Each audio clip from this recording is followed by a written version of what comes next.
my name is Nick Ramos, and I am an artist and a designer, and I have a small design studio called Graphismo that opened here in Taylor in 2018.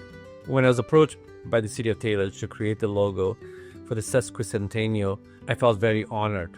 I mean, there's nothing more important than to celebrate the history of community. The challenge is how to tell the story of a community in a logo. My inspiration for the logo was to reflect upon the history and what's the most important element that is consistent throughout the history of the city.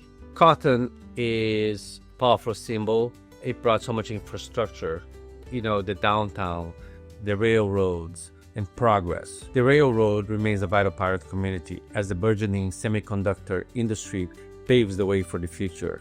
One of the challenges that I love about creating an identity, a logo for a client, a community, is how to make it their own. Something that they can have ownership and pride.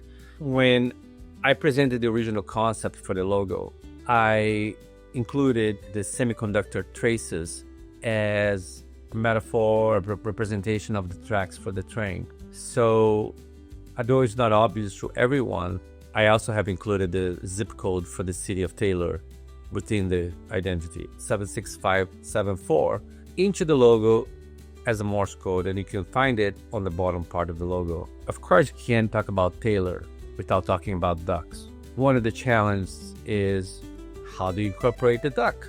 I'm curious if you can spot it. It might be small, but it's mighty.